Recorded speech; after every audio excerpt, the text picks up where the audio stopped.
Okay, I got more confidence. Why do I have more confidence? Doing more, pushing more, training more. I'm more confident today than I was yesterday. That's qualitative. Momentum, which is just energy headed in a direction. Okay, if you ever watch sports, sports is just about momentum. Who owns the most momentum wins. Typically, who owns it at the end wins, right? But you build momentum. Same thing in your real estate career. You start building momentum. You build it, you build it, you build it, you build it. Things begin to happen. Good things begin to happen. Like, where's all this happening from? It happened because of the momentum you've been building. So let's go back to that confidence. What does confidence always follow? Confidence is always behind something. What? Result, success. Yeah. So think about this. Confidence always follows typically activity. It always follows repetition. It always follows success. Confidence always follows energy. So when I'm not confident in my real estate career, it's because I don't have enough energy. I'm not pushing out to the market. I don't have enough activity. I know I'm not really doing enough, and I'm typically relying on too few deals. I'm relying on too few deals to keep me going. Well, if this one closes, well, if this one closes, well, if this one closes. And I don't have a lot of confidence right now in my ability. If I don't have confidence, guess what I'll have? Call reluctance. I won't make outbound calls. I won't put myself in a position to fail. I won't go to networking events. I won't put myself out there because I don't have confidence. How I get confidence? Repetition. Over and over and over and over, okay? All right, give me some more qualitative examples. Relationships. Okay, relationships. What do you mean by that one? Now, I want to talk about this one, because in real estate, just because I indicated interest in a property does not mean I'm ready to spend $400,000 or $500,000 on that property. Right? I bit the hook, so I am interested. But that does not mean on the very first phone call you're going to sell me that house. So today I want you really thinking about this. Jab with value. It's like a boxer.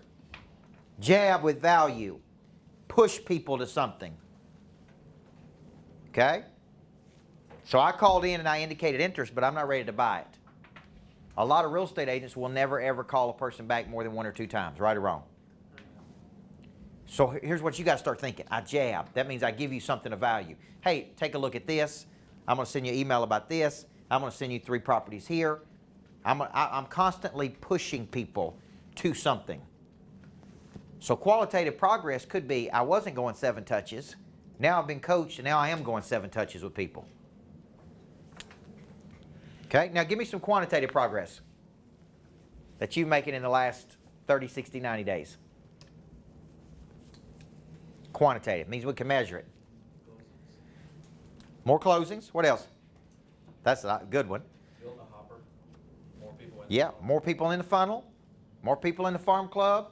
Deals are up this time over last year. Deals are up this time where I was 30 days ago, 60 days, 90 days ago. We can measure all that, right? That's quantitative progress. Now, when you start feeling frustrated, what I need you to do is go back to this word right here. It ain't perfect, but we're getting better every single day because we're taking the actions we need to be successful every single day. Okay? If you stay frustrated a lot, remember this, you're living in the gap. The gap between where you are versus where you think you should be. This could have to do with, here's a good example. So my wife and I are doing a new show called Living with the Monster. Okay? And we do this show on Facebook, and it's opened us up to a whole new market because I'm the monster and she's not. Okay? I've done 400 or 500 shows live. She's done 3. If she expects to be where I am today, she's going to be frustrated. Here's what I said. I went back and watched all 3 shows, and every single show you got better. You were much better on this show than you were the second show than you were on the first show. You're making a lot of progress. And here's her words, but I'm not where you are. Well, I've done this 400 or 500 times. You're not going to be where I am in the first 3 shows. Does that make sense? You're going to get better and better and better. She was frustrated because she wasn't better. And I'm telling her, man, just look at show number 1 versus show number 2 versus show number 3. You had a lot more to say. You're more fluid in your thoughts.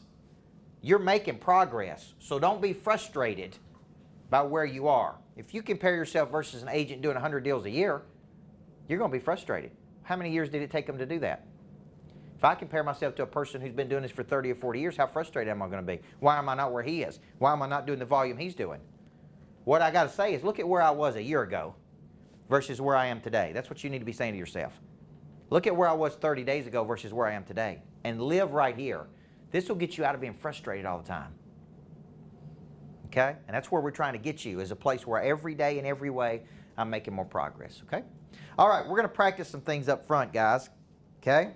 Now, how many people remember the outbound script we talked about last week? How many people made a commitment to make outbound calls for a certain period every single day, and how many people have stuck to that commitment? Okay? All right. Talk to me about that.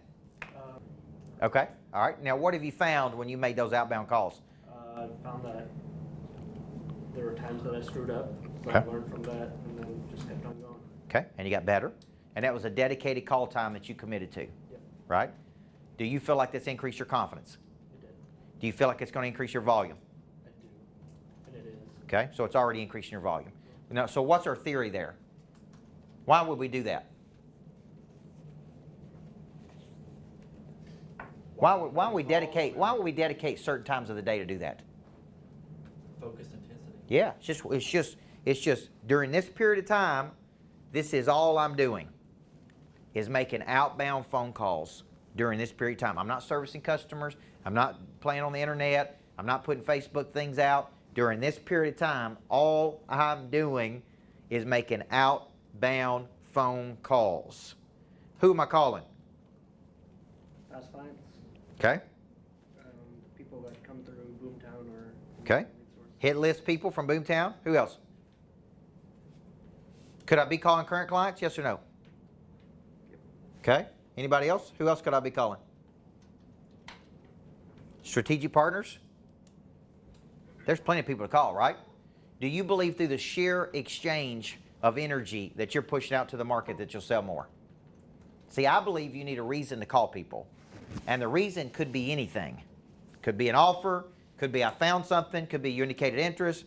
Sometimes it's not even to sell him something, it's to uncover that she has a need. So when you make these number of calls, so what keeps, I did a show yesterday called Call Reluctance and Creative Avoidance. Why does a person have call reluctance? Scared of rejection. Yeah, there's really two reasons. They don't have anything to say, and they are scared of rejection. Well, if you have a good explanation of service, you got something to say, right? And if you understand there is no such thing as rejection, then both of those are off the table, right? So what we're going to do today is we're going to go through the script, and I'm going to let you practice with each other just a little bit, okay? As if you're making an outbound phone call. How many people are currently using a script? For years and years and years, I really didn't believe in a script until I started hiring salespeople that did not know how to make outbound calls. And I would listen to their sales call, and then I would go in there and I would say, don't ever say that again. What you said on that call, don't ever say that again. I think scripts are good, but they can sound kind of robotic. Okay, now what I'm going to show you today, I agree with you. I want you to think of this as a skeleton. And if you're making a lot of outbound calls, I guarantee you that your confidence will go up. So if you will commit to making your outbound calls from 8:30 to 10, from 9 to 11 every day, you need something valuable to say. Some of these people have indicated interest. Like they've emailed in, like I'm interested in a house, right? And so what I'm going to show you is just a rhythm. That's the main thing. I'm going to show you a rhythm, and then we'll let you practice your explanation of services because this is very critical, okay? So here's the rhythm of the outbound call we're going to be practicing. All right, number one. Okay, we covered this just a little bit last time, but I want to make sure you got it. Number one, you're going to state your name. First name only.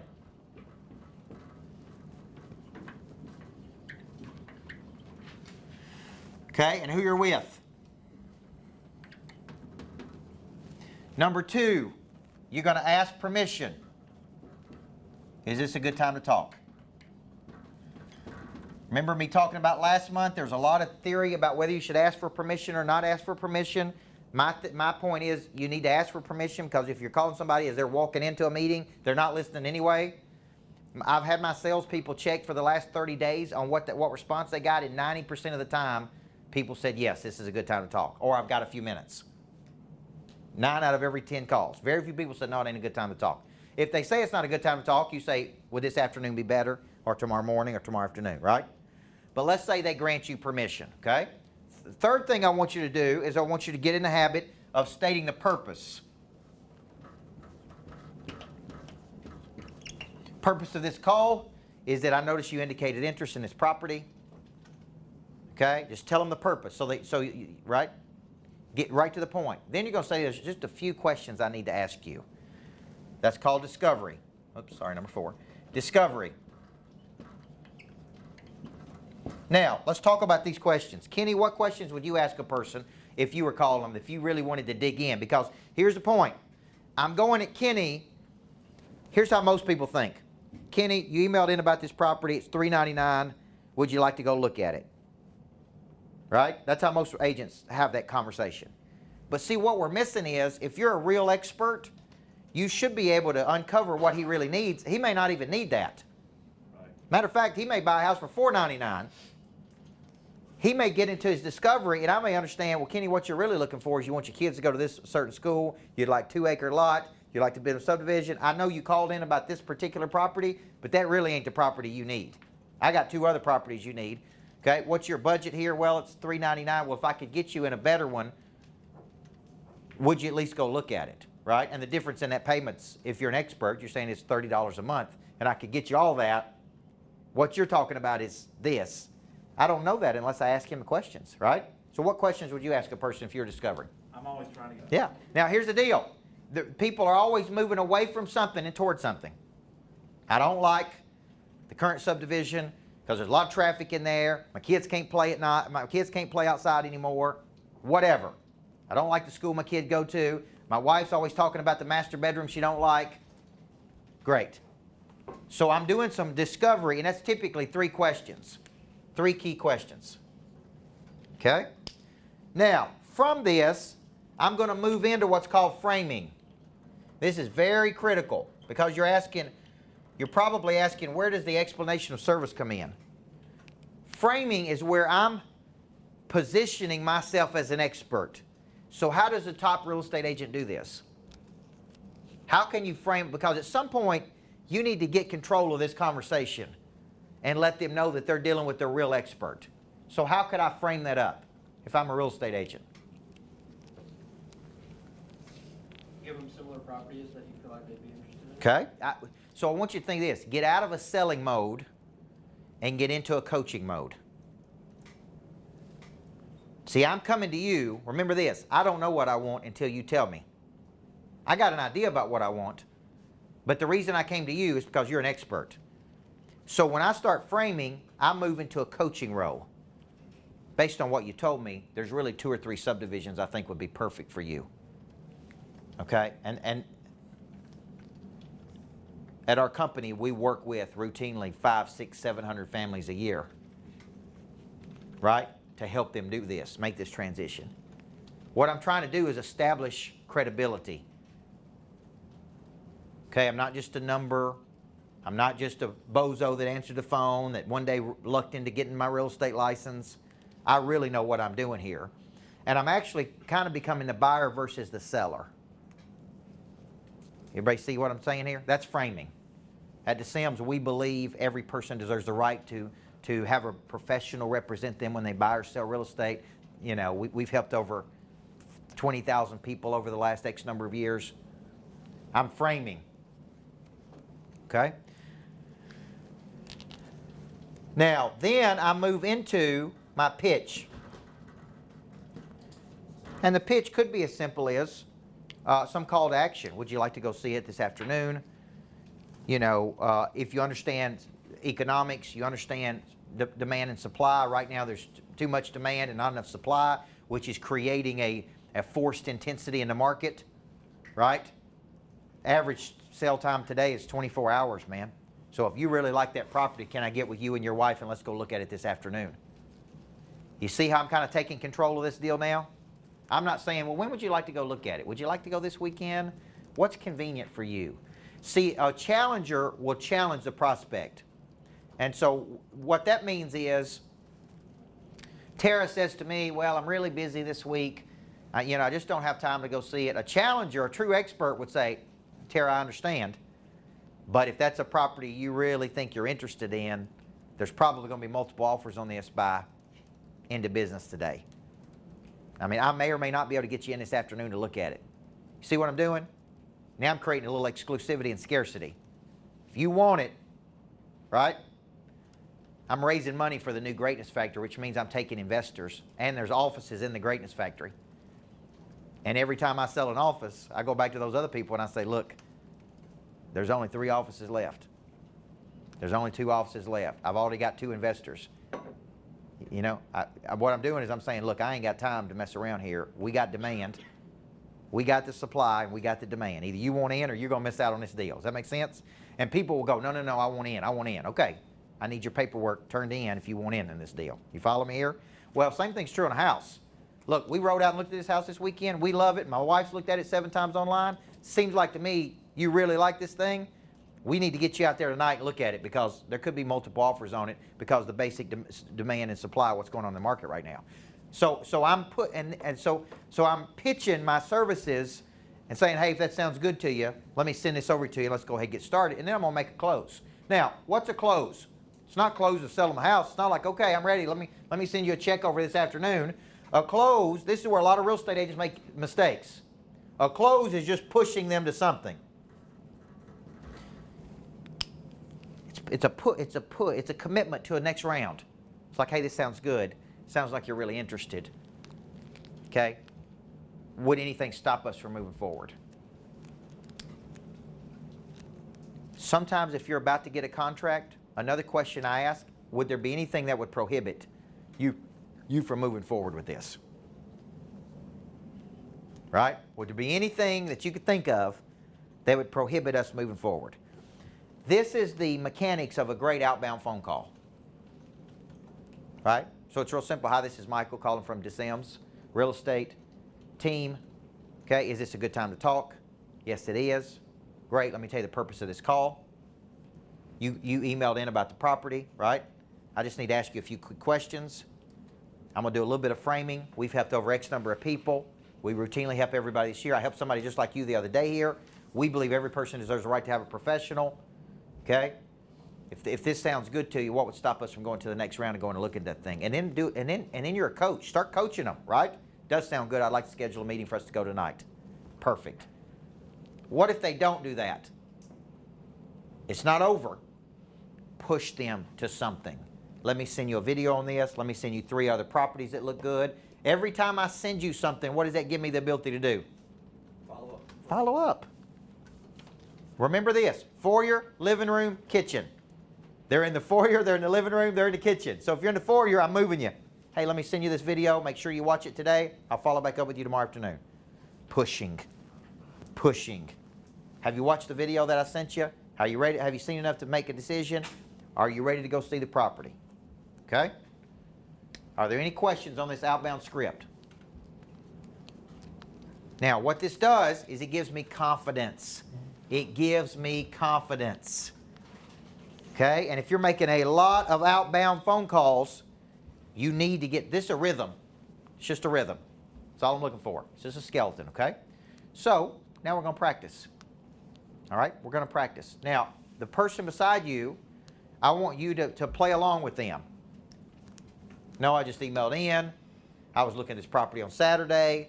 Thought we wanted it, not interested in it. I want you to engage with them just a little bit, right? And don't be easy. Talk to them the way people talk to you every day, right? Some people are going to go, like, sure, I'd love to go see it tonight. Some people are like, no, I'm not interested. You know, I had too many beers, and then I was looking at real estate, and I thought I wanted it, but I don't want it. Whatever the case may be. What do you say then?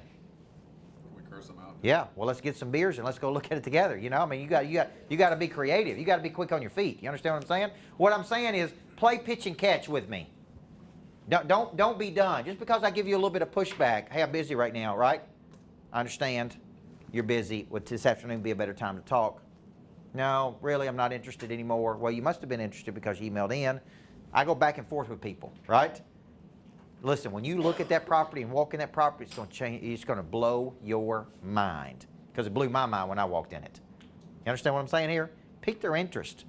So what would you, if you don't mind me asking, Yeah. like, what if somebody says, "Oh no, I was just looking. I'm not really interested in buying anything right now."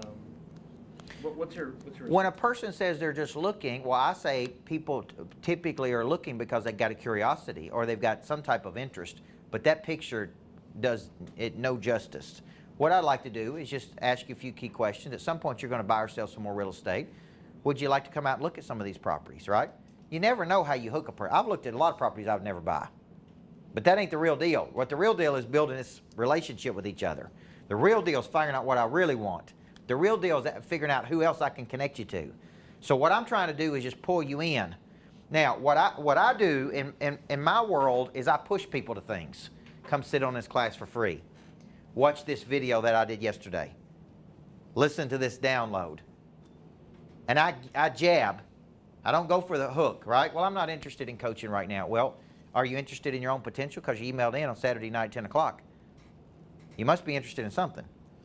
You really don't even know. You really hadn't seen enough to even make a decision if you're interested or not. Could I at least get you to come sit in on this, right? Then you may be interested.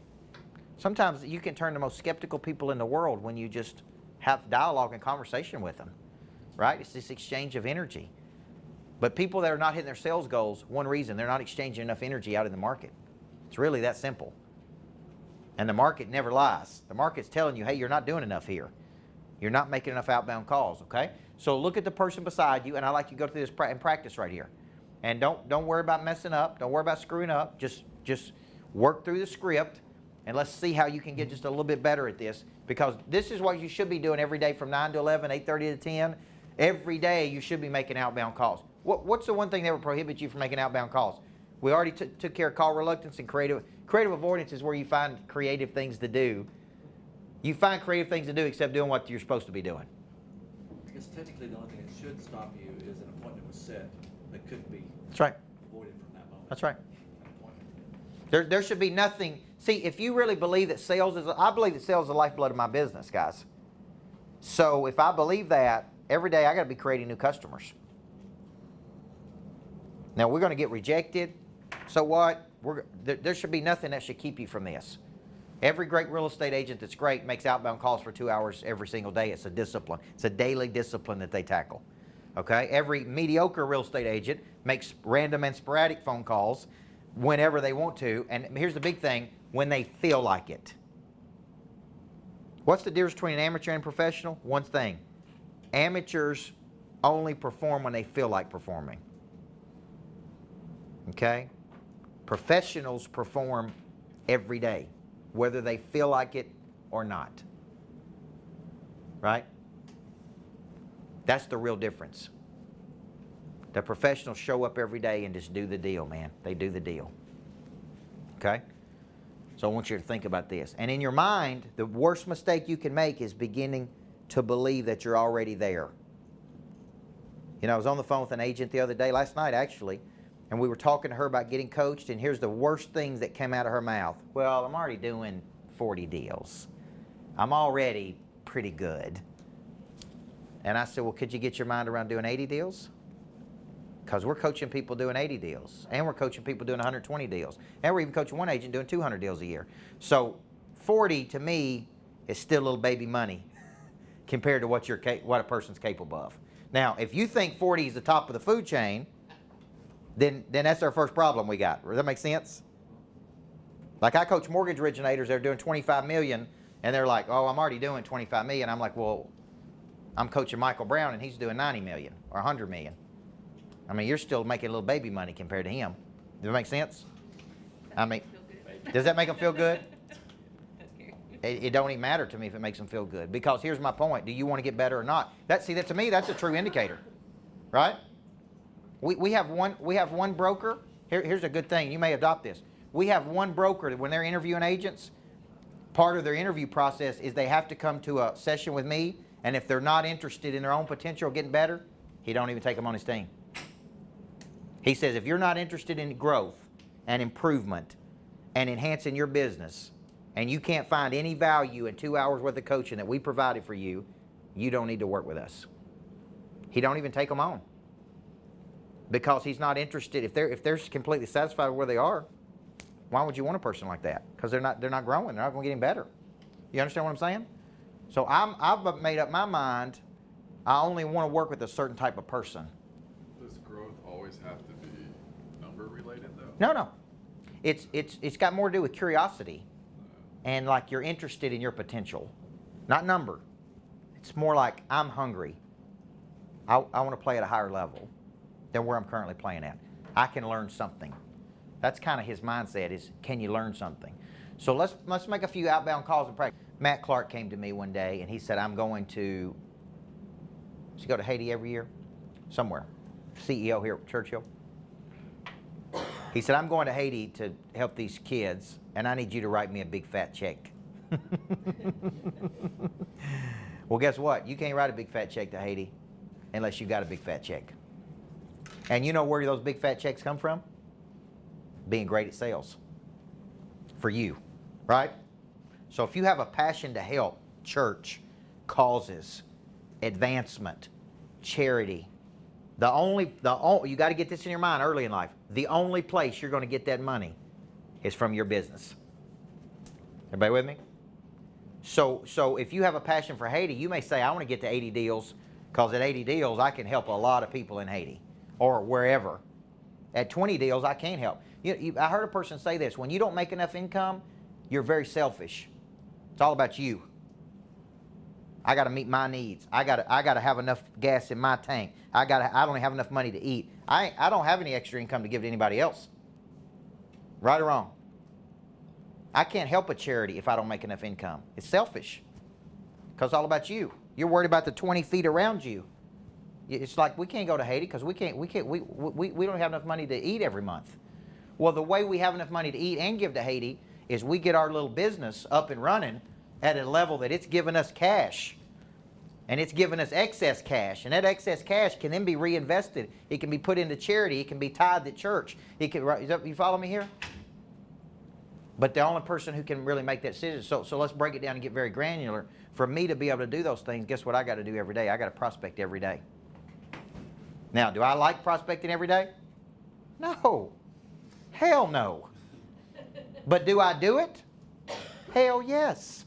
You know why? Because I like the benefits of having money. You know?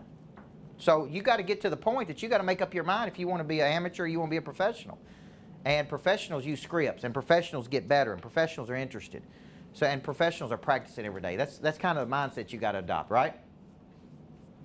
And then what's the opposite of that? You know, you average. We're just an average real estate agent, doing average things. I'm doing an average number of deals, and you're so much better than that. You really are so much better than that. Okay? So let's practice a little bit. All right, make an outbound call right now and use this script. And if you're a little nervous, don't worry, it's just your buddy, so they won't reject you too hard, right? They won't reject you too hard. Okay, my ladies in the back, I want to go through and replay that one, what we talked about back there, because sometimes you need to pivot to a story. Okay? You need to pivot to a story because you're an expert, remember? I'm coming to you because you know more than I do. So it was not an objection, but it was a slight pushback, which was what? Do I really need to start looking now? She said, we're looking 6 months from now. How many of you guys get the same objections over and over and over? Yeah. And those objections are what? Not ready. Not ready. Timing's not right. Don't know if we can afford it. Don't know if we can afford it. Not approved. Bad credit. Bad credit. Okay? Now, so when she said 6 months, what did you say? I said, what are you wanting to buy, be in a house in 6 months, or start your process in 6 months? Okay. All right, which is a good question. Great question. And all right, so then she said, do we really have to start this early? Right? And what I said is that's a great time to pivot to a story. So here's what I would say. This is where I kind of use my EOS. Remember, the EOS is where you just lead with I believe. You take a statement that you have and you say, well, I believe, right? So here's what I said to that one, 6 months. I believe life is a game of momentum. And we are either creating that momentum or that momentum's in the other direction. And I'm going to ask you a question. Have you ever been on the wrong side of momentum? Sure, oh yeah. And they're going to go, oh yeah. We don't want to do that with this real estate transaction. The reason real estate is so stressful is because people wait to the last minute and try to get a bunch of stuff done to get across the finish line. And I want to avoid that stress with you, and that's why we need to start the process now. Everybody see that story? So what I did is, I'm giving my pitch. She's doing her discovery. During her discovery, she gets a little pushback. During the pushback is a great time for her to take control and frame this puppy up. I understand. Seems like 6 months is a long time, but 6 months in real estate really seems like 2 days. Things are happening so fluid and fast. So with your permission, what I'd like to do is go ahead and just get the ball rolling so we can build that momentum I'm talking about. Is that okay? And what that means is I'm going to check in with you once every 2 weeks, because you may come across a property that I send you that you're ready to take action today versus 6 months from now. So what I'm saying is, when you're going through this script, when you're doing your discovery and they give you a little pushback, do I really have to start today? I'm not interested. I don't know if my credit's there. Great question. I understand. Let us explore that and see if your credit is where it needs to be, right? Now, here's the final point of that. Push them to something. Never just get off the phone. Push them to something. Let me send you this. Let me show you this. Let me get you to this. I think if you see this property, you may want to go ahead and take action on it. Always be pushing a person to something, okay? Now, what was the biggest challenge with the outbound script? Did it feel scripted to you when you're doing that? Do you feel scripted? Sometimes I attack the elephant in the room. Hey, it appears like you really just don't want to be on the phone right now. And they may go, oh, no, we live in the South. So they'll probably say, oh, no, I'm sorry. I didn't mean that, right? If I was in New York City, they'd be like, no, I don't want to talk to you, okay? But in the South, people say, right? Sometimes I said, hey, it seems like you're kind of disengaged with what we're talking about here. Are you really interested in purchasing a house? Because the only way I can help you is to find out just a few things. Sometimes a lot of people will tell you, just attack whatever it is. They're just a person. What if they say, no, I don't want to talk? Okay, we're just following up with you because you indicated interest in our services. Right? And I can only help you. If this is not a good time, there may be a better time.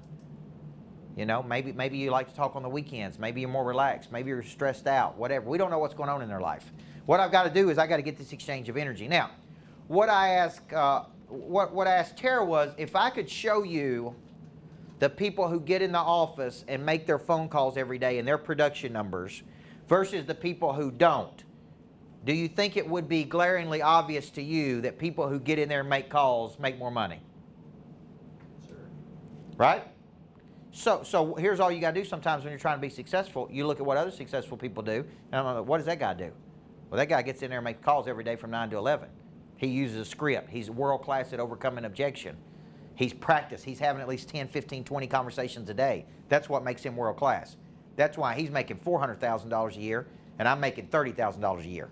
There's a difference here between he and I. Always ask this, what's this person, he or she doing versus what I'm doing? They're doing something I'm not doing. Am I interested enough to get in there and do what they do, okay? So what part of the script catches you, holds you up the most? Where do you think where do you think you're fall off the wagon on the script when you're making outbound calls? Framing. All right, framing. Okay? Calling me out because I'm doing it, that's where I. So And that is where I struggle too. So all framing is, let me substitute the word framing with prizing. Prizing means you have made up your mind that the real prize in this deal is you, not them. You've made up your mind, I'm an expert here. I'm not a bozo. I know what I'm doing. I'm just giving you a little bit of credibility indicator to let you know that I know what I'm doing. So what I'm doing is I'm going to frame it up as, hey, I'm so glad you called us because we're real estate professionals. You know, I don't know if you know this, but the average real estate agent does less than 7 deals a year. When you cut, Framing is where you can squeeze in parts, if not all, of your EOS. that's right. So notice how I framed a minute ago with her, I believe, I was framing.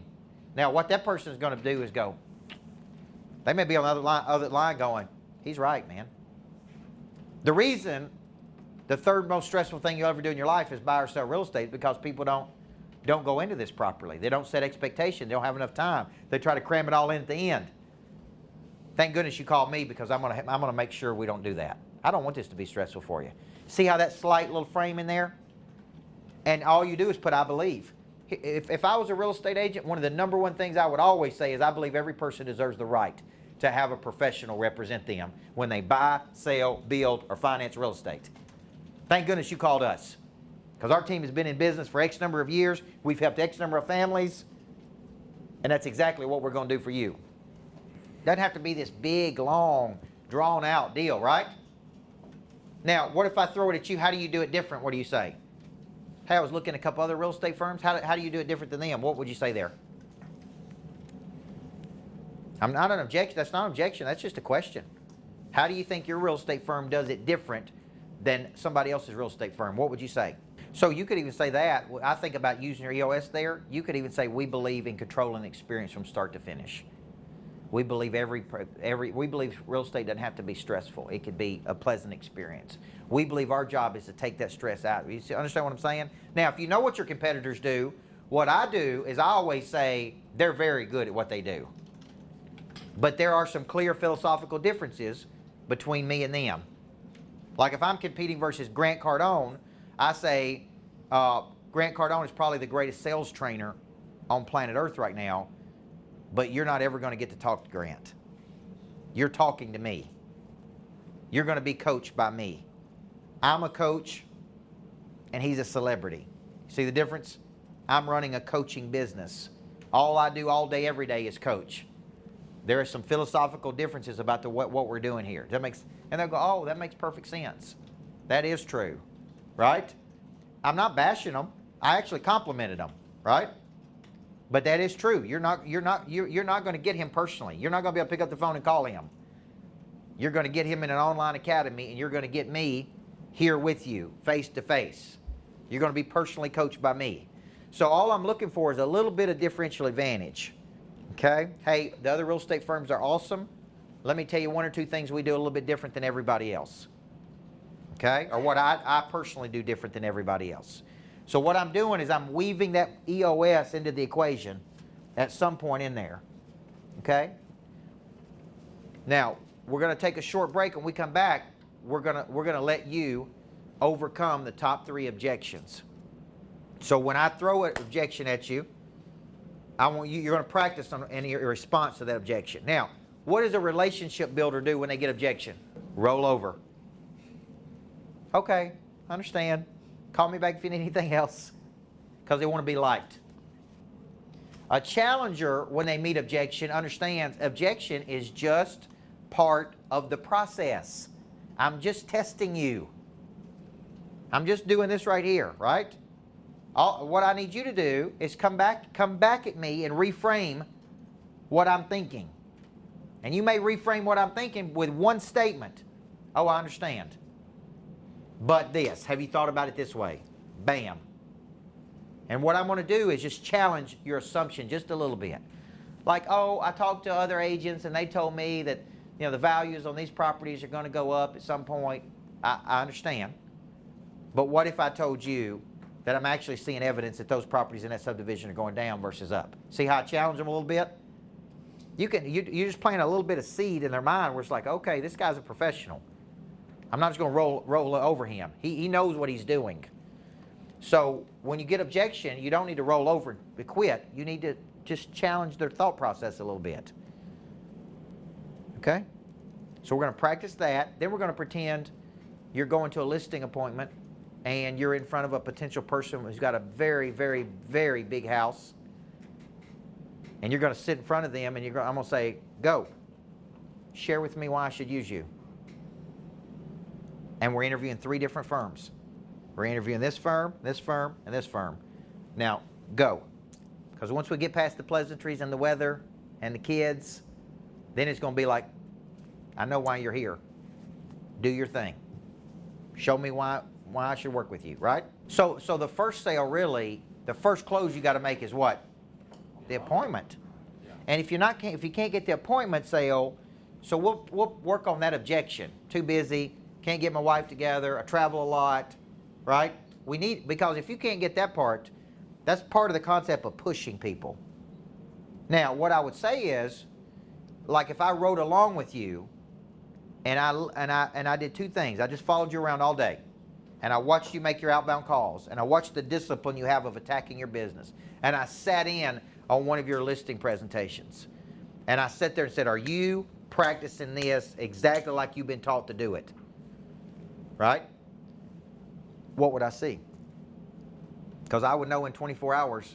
If I followed you around for 24 hours, I would know exactly how you're attacking your business.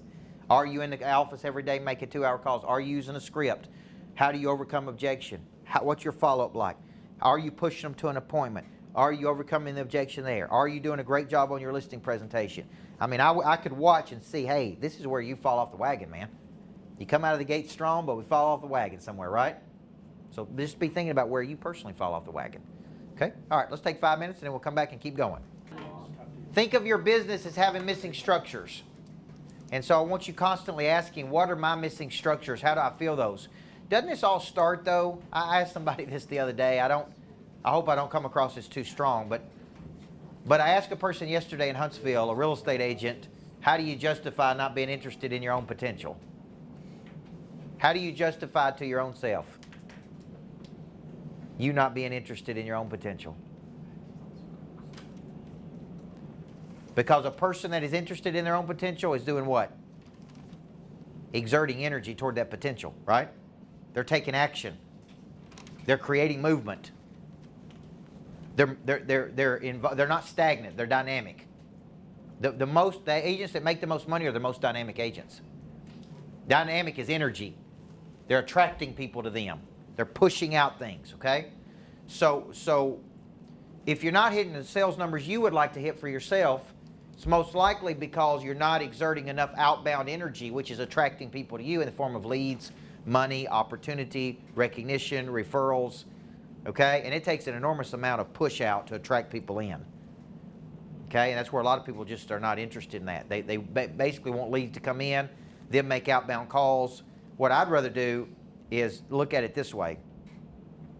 There was an agent in Denver, Colorado, who went through the ninja selling system, which is very similar to what we're teaching you, the legacy selling system, which is about movement, hit list, farm club, top 25, right? Showcase events, circulation. But he was not practicing the ninja selling system. And he was in Larry Kendall's office who created Ninja. And they were like, man, you're not doing any of the stuff we're teaching you to do, but you're hitting all of your sales goals. Like, where are you picking up all these people at? And he said this. He said, every single time the Denver Broncos play, we have a big party. And we have about 100 people at that party. They have fun, and they eat, and they drink, and they all bond, and we have little conversations. And he said, all of those people are using me for their real estate needs. And he said, when the Colorado Buffaloes play, which is the university there, he said, we have a different party, and we have a different set of 100 people come. And all of those people are using me for their real estate needs. And that's about 200 people a year. And that's how I'm hitting my sales goals. So what's the moral of that story? If you're a party animal, there's hope for you, right? But all he was doing was creating, think of this, a reason to bring people together. And he was doing it every Sunday, and every Saturday, and every Sunday. And just the pure energy of those people coming together. He would make his way around. They all knew he sold real estate. And so when they had a real estate deal, hey, will you represent me? And he did it through one strategy, the showcase strategy. He did it through the showcase strategy. So we should have more parties. Maybe. Yes. Parties represent energy. Parties represent a reason. Listen, so what I do that I want you to adopt is I create things to push people to. So I have a customer appreciation party, and it gives my salespeople a reason to make phone calls and say, hey, come to this event with Coach Burt with 300 other people, which gives me another reason to follow up afterward. Did you enjoy the event? We did the big event with Randy Houser the other night, and I don't know if you're a country music person, and if you've ever seen Randy Houser perform, he was so good. He was so unbelievably good that everybody walked out of there and were like, oh my God, that was amazing. To be able to be this far from him, singing to an intimate group of 300 people, not in some big stadium, but his pure talent, his pure vocals are so strong that every person I talked to afterwards was like, that was unbelievable. Just seeing him perform in that close of an environment was unbelievable. So, did you have a good time? Did you make it right? Gave me a chance to send a follow-up video to all the people that came. Hey, did you enjoy the event? Man, I loved it. Wasn't Randy Hauser unbelievable? So what I do is I go after all these people, and then I get them in this funnel, and then I start pushing them to something. Customer appreciation event. Sit in on this for free. Come see me teach this live. Let me send you this download. Now you say, well, you're in the motivation. If I was a real estate agent, I'd be doing the same thing. Hey, I wrote an article on 6 ways to get more money for your property than anybody else. You see what I'm saying? Let me send it to you. Hey, I did a video on this. Let me send it to you. I'm constantly just moving large groups of people to something. So if you enjoy the party environment, have more parties. If you enjoy the happy hours, have more happy hours. If you enjoy running a sports fantasy club, run a sports fantasy club. I don't care what it is your deal is, but what I'm trying to get you to do is circulate with energy and then get people in and push people to a deeper relationship with you. That's what I'm trying to get. Now, when you get me on the phone with the person, you on the phone, you got to be good. Because you may only have just a few minutes to capture that information. And that does not mean you're going to sell them something every time you talk to them. Hey, if you like this, come to this. Right? Push, circulation, movement. Okay? All right, so let's go through objections.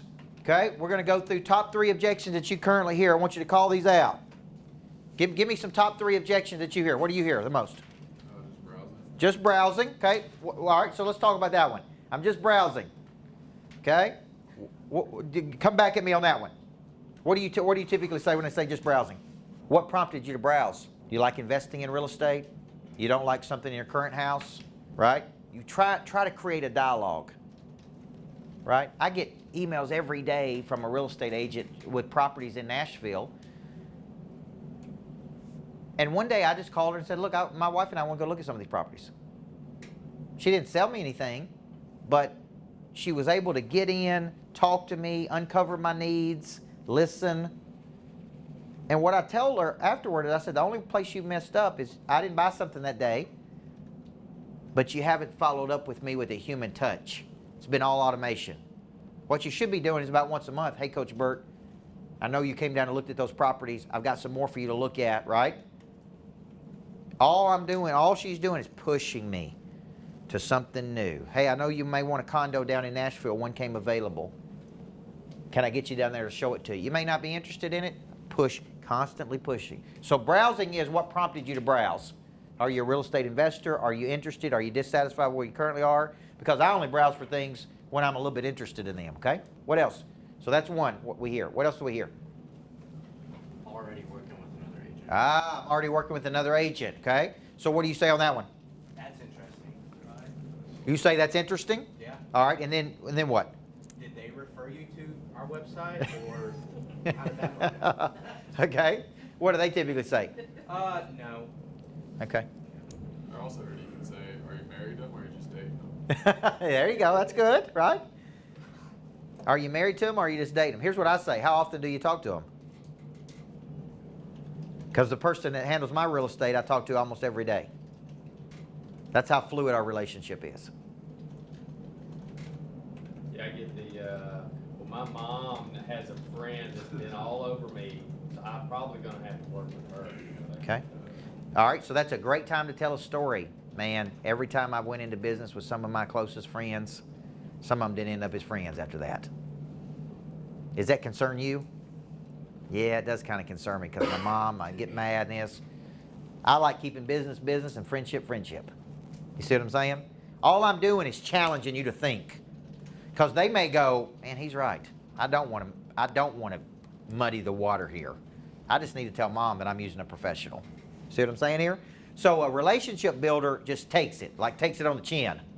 Okay, no worries. A challenger comes right back at you, right? And now, I believe in something called biblical meditation. Biblical meditation is where you read the Bible, and when things come up during the day, like negative thoughts. If you're faith-based, you may believe that that's the devil. Okay? Well, when you get that negative thought, biblical meditation means I have read the Bible and I have meditated on that word. So when something comes at me, I can quickly replace that with a positive thought. Everybody follow me here? Sales is the same way. I have clothed myself for your objection. I have meditated on my responses, which means when you throw that lame objection at me, I almost said lame ass. I've been cussing today. What's up with that? I never cuss. Jack, what's up with that? I'm talking about the Bible and cussing at the same time. And he's filming it. And I never cuss.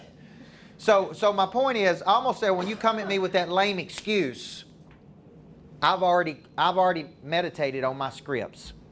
Right? So like that one, thinking about using a family member. I got a friend.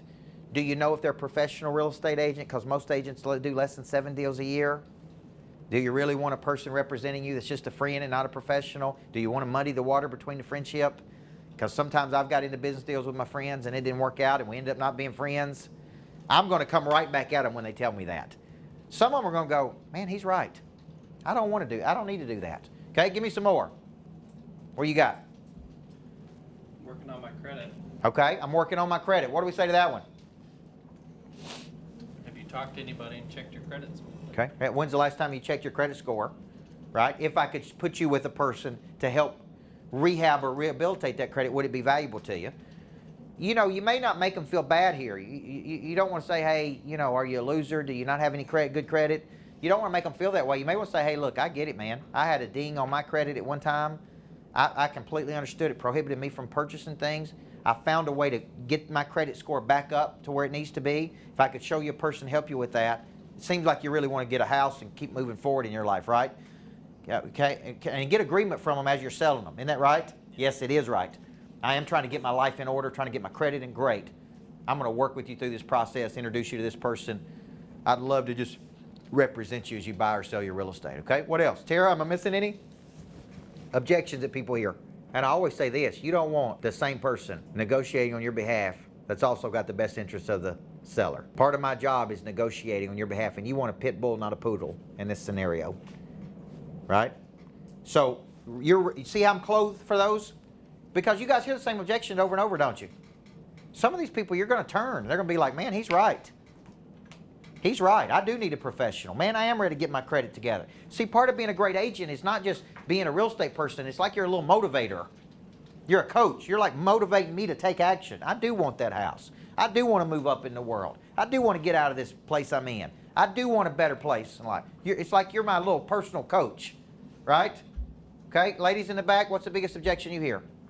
All right, stop on that one. A lot of people are interviewing. How many people at one time in their life has used timing as an excuse for something? Have you used timing as an excuse to not take action on something? Okay, so is it an excuse many times, yes or no? It's just an excuse. Here's what I say. If I would wait on the timing to be right in my life, I'd still be a high school basketball coach. Because the timing would have never been right for me to leave. Right? I believe we create our timing in life. We create timing through actions. I believe the timing is never going to be right for you to take action. You create that. Do you believe that too? A lot of times they go, yeah, I do believe it. Well, you just told me that it wasn't the right time for you. So I'm trying to help you, coach you through this process because I know it's a big decision. Some people say it's the third biggest decision you make in your life, third most stressful decision you've ever made in your life. I'm really a good coach to people like you, okay? But timing is very critical. Then I go into supply and demand, basic economics, look at the market. It seems like you really want this property. If we wait 6 months, it ain't gonna be there. I can just tell you that right now. That property's long gone in 6 months, maybe long gone in 6 days. Now, you may say I'm being a little aggressive. I would just tell you I'm being an expert. Right? Job said this, the customer never knows what you want until you tell them. You know, we used to walk around with Walkmans. We used to walk around with big boom boxes. Y'all remember those days? Big old boom box on your shoulder? And then somebody come along and had the Walkman and had all the cords wrapped around your head. And then Steve Jobs comes along and says, look, 1,000 songs in your pocket. That's what you need. Simple, right? We didn't even know we needed an iPod until he showed it to us. Then he said your phone can be your computer. You don't even need a computer. You can do it all right there. We didn't know that until Steve Jobs told us we needed it. Well, a real estate agent, I come to you thinking, I want this, and you're the expert. You're like, I get why you would want that, but let me show you something 10 times better at a price point that's $30 more a month on a payment that'll blow your mind. Can I take you out there this afternoon and show it to you? Yes. Tell me what I'm supposed to do. That's why I'm coming to you. Everybody follow me here? Like, my real estate agent will have brutal conversations with me. He's like, you don't want to do this. Like, you remember last month I was here, I was going to buy a $1.1 million property, turn into a wedding venue. So I was on that kick. I made an offer at $1.1 million on that property. Okay? My agent, kicking and screaming, was telling me not to do it. He's like, look, man, I'm telling you, you're going to have to put a new road in, put a sprinkler system in, it's going to cost $200,000. You're going to have to go in front of the neighbors and convince them to turn. He was telling me all the reasons. He was like, there are so much better uses of your $1.1 million than this. Now, you say, well, it cost him a sale. No. How long would that guy be my agent? For the rest of my life. He was like, I get why you want to do it, because you want your wife to bring in revenue, because she loves that stuff. But he said, I've done the numbers. You're not going to, by the time you pay this payment, which is going to be about 11 or 12 or 13,000 a month, and a little person to work out there, you may make 50,000 a year. So is it worth it to you for 50,000 a year for all this trouble? And I'm like, man, it's not sounding too good now. That's why he's my agent. You understand what I'm saying? He's telling me what I need to do. You come to me and said, look, my business is not where it needs to be. You think I ask you, hey, what do you think you should do with your business? Because if you knew what to do with it, what would you not need? You wouldn't need me. Okay? So why don't agents do this? Why do agents supplicate? Supplicate means I called you because you're supposed to be an expert, because all your marketing told me you're an expert, and then as soon as I called you, you spent all your time letting me control everything. Why do you think agents don't take control over here? They're scared of losing the deal. Yeah. So here's the deal. Are you going to lose some deals sometimes? Yes or no? You can't lose something you don't already have. If I leave you because you coach me a little bit, do you really want to work with me anyway? So here's the deal. We're so afraid of losing the deal that we supplicate. Supplicate means I put myself in a little puppy dog inferior position and you're the expert because you got the money. No. I'm calling you because you're supposed to be the expert. So be an expert. And if I'm about to make a bad decision in a crappy subdivision, you need to say, look, I understand why you want to do this, but there's some things I know that you don't know. And I believe, notice how many times I use my EOS today. When we know better, we do better. Right? You don't even know what else is out there. That's why you came to me, because I do know what's out there. And I'm going to show you. So an objection is just a little bit of push. Like, to me, if I went online and browsed, I'm still interested because I took my time and energy to log my information in there. Okay? So I gave away $1 Million Follow-Up, my book, a few weeks ago, and I gave it away to generate leads. So I said, here's my book. Get it for free. All you got to do is give me your phone number and email address, right? 150 people. Straight there. Buy the book. My sales team goes after them. Right through our script. Hey, this is Eric from Coach Burt's office. Is this a good time to talk? Let me tell you the purpose of this call. Looks like you downloaded Coach Burt's book. Let me ask you a few questions. Are you hitting your sales numbers like you should be? Nope. Have you read the book? Nope. Well, let me tell you what Coach Burt's going to teach you in that book, how to go 7 to 15 touches on everything. Have you ever seen Coach Burt speak live? Nope. What if I could get you a VIP pass? Would you come? Right? Well, I was just browsing. I just got a free book, okay? Oh, so you're cheap. You won't spend $15 on a book, huh? Just kidding. We didn't say that part. But some of them, that's what they did. They just got it free because they were cheap. Everybody understand? But do you know that we sold probably $30,000 or $40,000 worth of coaching packages from that little free giveaway? So my sales team, let's say you're my team, they'd make calls and go, dud leads, dud, cheap, cheap, cheap. And then about every 6 or 7 one, they'd make a sale. I'd be like, how much did that lead cost us? Right? I had to write the book, had to do them. But you just made money off that phone call. And maybe it's $500 or $600 you just made off a 7-minute phone call. Was it worth it? So my point to you is, don't assume they're crappy leads. Don't assume anything. Go in within no consideration and work the system. But when they give you objection, then you need to be ready, okay? All right, now, Who feels confident in their EOS, their explanation of services right now? What you believe, what you do. So let's walk through this. Give me some belief statements that you can use. This is interactive right here. Because I think when you have a great explanation of service, you're very confident. Okay? So give me some things you believe about real estate. I believe in providing the highest level of professional service and expertise to my clients and their families throughout their real estate endeavors. Nice, nice. Okay. All right. So because of that belief, that's really, really good, man. I'm proud of you. You're like, and you're like a quiet guy, and then you like come out of the woodwork here on me, man. Coach Bill's. Okay. All right. Good. Good. I can tell, man. Here's the deal. You and I sit down at a coffee shop, and I'm like, go. How many of y'all have ever stepped in and a person looked at you and like, go? I walked into a car dealership once, general manager there. I was thinking I was going to go make my pitch. I walked in the door. He looked at me. He said, you got 7 minutes. Go. That was how he introduced himself. No nothing.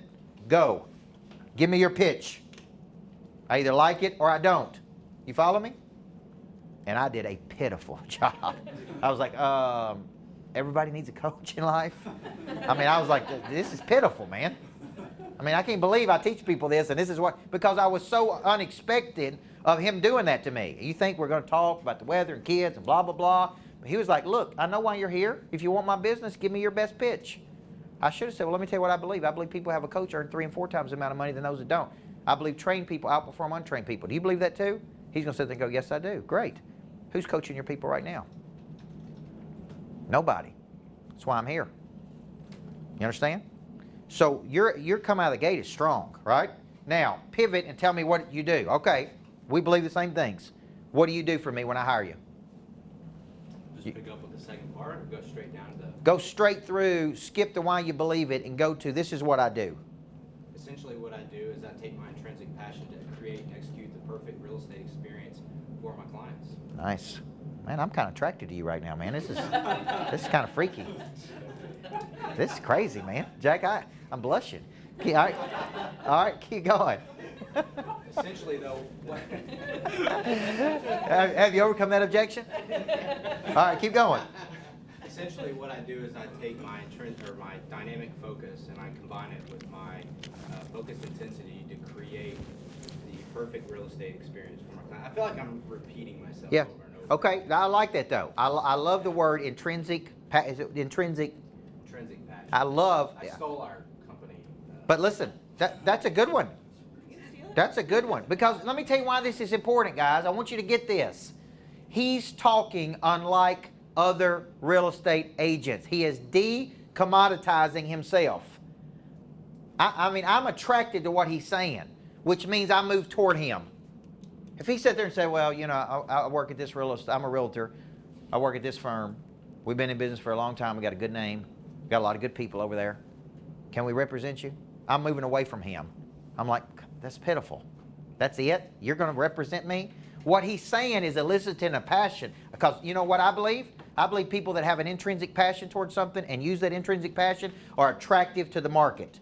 Those are the kinds of people I want to do business with. Yes or no? So that's good. Those are key words. I use my intrinsic passion to make it a perfect real estate experience. How many times in your life have you ever had a perfect experience? Right? That's a big, bold claim too. Now, what does that do for you when you get on the phone with a person? It makes it 100 times easier. No, notice what he said. How many times easier? Hundreds. Matt Clark, CEO of Churchill. When we went through his explanation of service, here's what he said. There is no interview. He does lots of interviews with Ramsey. He said, I used to go in and I didn't have a rhythm in what I was saying. I didn't quite articulate my value, our value. He said, now there is no interview question they can ask me at Dave Ramsey that I can't hammer because of the explanation of services. At Churchill, here's what we believe. Here's why we believe this. Here's what it is we do. Here's how we do it different than every other mortgage company on planet Earth. Here's how many families we help every year. If we could do this for you, what would stop us from moving forward? See how clear that is? So if I have this, should I have any call reluctance? Yes or no? Should I get on the phone every day for 2 hours? Yes or no? Now, you're not going to use it just like that every time. Hey, why should we use you? Here's what we believe. Here's why we believe it. Here's a few things we do. What it gives is the EOS is just as much for you as it is for your prospects. You do get that, right? What if he says all that to me and I go, look, I'm just looking for an agent who will cut their commissions, man. That's all I'm looking for. What do you know in the first 15 seconds? Time to move on. You ain't looking for me. So let me just play that one out. What if I said that to you in the back? What if I said that to you? I'm only looking for an agent who cut my commission. That's the objection. You really want to work with me? Because I got a lot of friends. What do you say to me? It is. But, Yep. you know, So let me ask you this. When you do get objection, make sure where I'm at on my time. When you do get objection, the first thing I do is I agree with people. I understand. Right? I understand. But navigating through that, negotiating that deal really should be turned over to a professional. Because a real estate transaction seems all friendly on the front end until something really bad goes wrong on the back end because a professional didn't represent you. Right? It all seems friendly, just let anybody do it and handle it. How many of y'all have ever used a person that it seemed like was all real friendly until it turned into a total disaster? Because they were the cheapest, right? That's what I would say, is there's going to be part of negotiating this deal that you need a professional. And the easiest part in selling a house is finding a buyer for it. The hardest part is getting it from contract to closing. And I don't know if y'all know, but our contract to closing is 97% of them close, where the national average is like 91 to 92%. That's a great comeback. Yeah, we can get an offer. See, when you use those big claims like that, big numbers, 97%, national average is 92%, we're at about 97. You say it like in a real humble way. You understand what I'm saying here? They go, oh, okay, must be pretty good. So on that one, that person's not made up their mind. There's just a little soft objection. You know, I could use anybody. I mean, you know, my 5-year-old daughter could sell this house in this market. Well, maybe she could, but she may not be able to negotiate it like we do, and use some stats to support it. Remember, the challenger makes them think.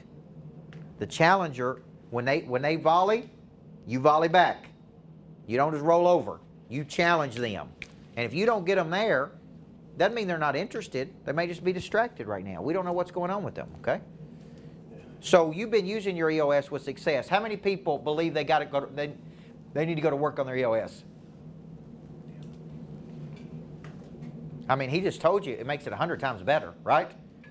A lot of people do not work on this, guys, and their close ratios are lower. I guarantee you people have a great EOS. Their close ratios are higher. The velocity of the sale's tighter, which means they may not have to go back 7 times. Maybe they sell it a lot faster because they're so good in touch number 1. How many of you have ever called somebody one time and they were so good, it's like, look, I ain't messing around, man. Let's go. This is it. Okay? That's how good you want to be on the phone. Okay? All right. Give me one more objection, then we're going to move on to the final piece that you hear. So let me throw this one. Timing's just not right now. I've got a big investment I'm making. What do you say there? Got to get my money right.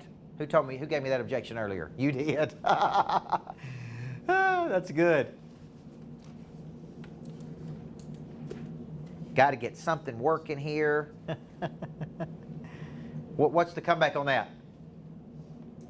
When is the right time, or what can I do to help you get through? Good. Or the timing. When's the timing ever going to be perfect? Timing's never going to be perfect to take action, man. I always say this. I believe there's a power in taking action. I believe if we calculated the cost of inaction in a person's life, there's a lot they lose. Forward momentum, money, energy, right? Time. There is a power in taking action. I think people naturally procrastinate, especially on a big, huge decision. And they kind of throw up these smoke screens, you know. That's exactly what it is. And they have fear. They don't know you. They don't know the market. They don't know real estate. I think there's just this FUD that's there. That's right. So what you're doing is you're refocusing their time and energy. Also, I say this, when we know better, we do better. Until you've experienced something before, it's hard to really know what you're missing, isn't it? Like until you've lived in the house of your dreams that you're completely love, and until you've been there, you don't know what you're missing. It's like, until you experience this, you're not going to know, okay? All right, let's pivot and finish on the selling system today. So let's say you were mapping out your day. You're mapping out your day. And you've got your little monster producer planner. What do you think I'm going to, let's say I'm looking around and I'm going through and I'm walking around the office and I'm saying, pull out your hit list. What should I see on your hit list? 3 to 5 people that represent new money. Okay, so the hit list represents, New money. when should that hit list be created? When should it have been created? Beginning of the week. At the beginning of the week, and then every night, coming into the next day. Okay, so at the beginning of the week, you should have 10 on your hit list minimum. All right, so I want you to think of it like this. 3 strategic partnerships that I'm working on. So I'm working on a strategic partnership with this person. I'm working on a strategic partnership with this person. 3 past clients I'm calling on. Okay? 3 potential new clients I'm calling on. Maybe 3 current clients that I'm trying to extract referrals from. Okay? See, that could consider, that's 9 people right there. Am I going to hit all those in one day? No. I'm going to hit 3 today, 3 tomorrow, 3 the next day, right? I'm working. So my hit list is new money. I'm trying to generate new money, guys. I'm trying to generate new money. And the way I generate new money is I have an outbound exchange. Now, the reason I like offers, like an offer is a trigger point. Like, hey, did you know this? I know we're working with you. It's going really great. I love working with you. Like gravitates toward like. Who else do we need to be working with? Past clients. Hey, just calling, love the house. Are you still loving the house like you used to? See what I'm saying? Who else do we need to be working with?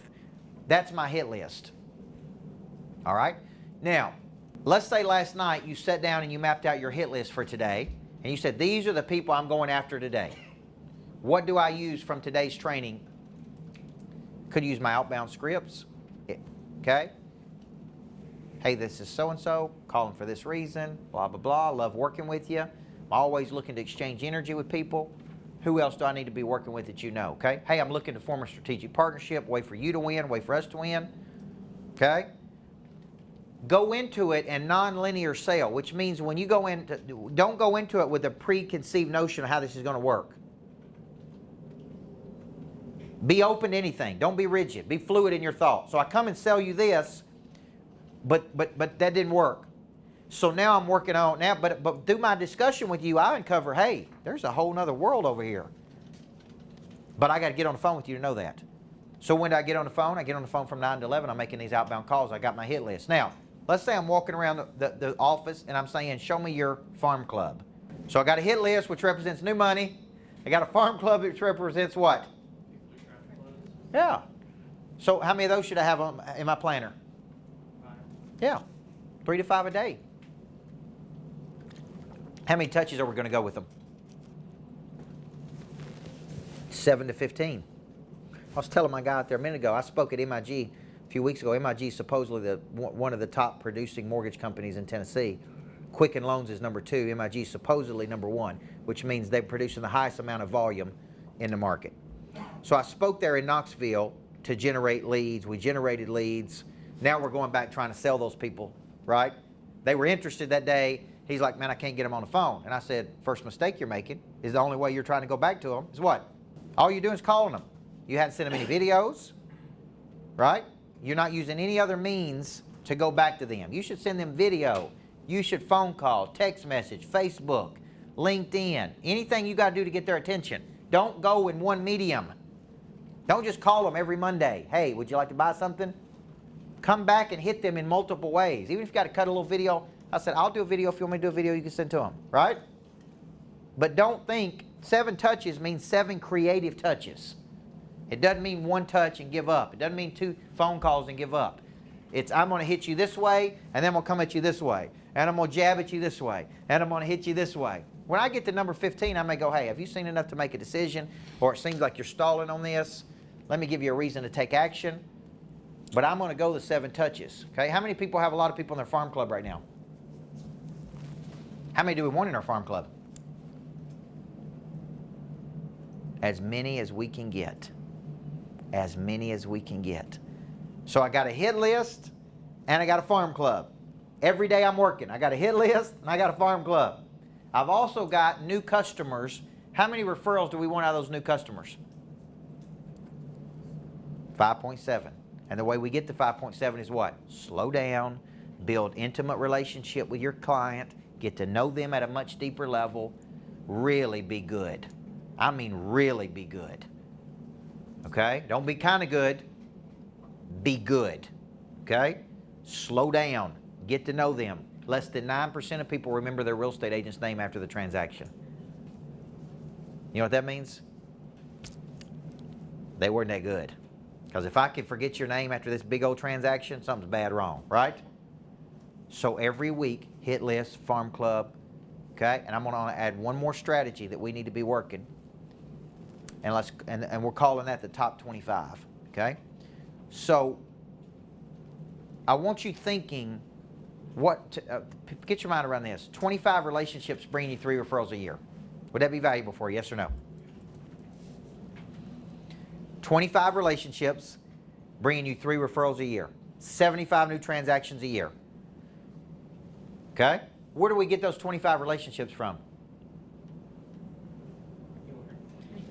Could they be past clients that love you? Could they be strategic partners that love you? Yes or no? What I do is I go out and try to build 25 people that love me. And I love them. And I engage with them a lot. Because I believe if I can just spend enough time and attention and energy with them, they will send me 3 referrals a year. That's 75 new opportunities out of 25 people. Okay? A lot of agents do not have 25 though. They got 3 or 4. That's a good start. But our goal is to keep building this thing to where I've got 5, then I've got 10, then I've got 15. So imagine coming to your office every day, and who am I on the phones with? Hit list, farm club, new customers, top 25. Every day, hit list, farm club, new customers, top 25. Could that fill a whole day, yes or no? If you did that kind of activity every day, listen, I don't care what you do in afternoons. If you will come in there and give me that effort every morning, I don't care if you go sit out at Old Hickory Lake in the afternoon. Don't matter to me. But you first got to put the time in before you go to the lake. Everybody with me? And the time is the dedicated outbound calls. If I get to the end of the day today and I didn't make my outbound calls and I didn't work my hit list and I didn't work my farm club, I don't feel good about my progress today. Okay? So let me close by asking you this question. I don't know what number you want to hit personally. The only person that knows that's you. But here's what I know. Whatever you've been doing as an agent that's got you to where you are, whatever number it is, will not get you to the next number you got in your mind. If you keep doing what you've been doing, you're going to keep getting that number. That number may be 2 deals a month, 3 deals a month, 4 deals a month. But if you come to me and say, look, I want to be doing 7, 8, 9, 10 deals a month, here's what I'm going to say you got to do. Your butt better be in that office every day making outbound phone calls. You better be working head list. You better be working a farm club. You better be loving on your current customers. You better be building the top 25. And that ought to be every day that you're working. Take a day off. You deserve a day off every now and then. I believe in taking 1 good day off a week. Some people take 4 days off and work 3. Okay? And I'm like, you don't need 4 days off. You need 1 good day off if you're trying to go to this play at this next level, right? But money follows attention, guys. It follows energy. It follows circulation. Okay? Anybody have any questions for me? Hey, let's give that guy right there a hand for his EOS, man. I'm proud of you, man. I am. But here's the bigger thing. You don't need me proud of you. You're proud of yourself, aren't you? Because when you do the hard work, how do you justify not being interested in your own potential? That's a zinger, isn't it?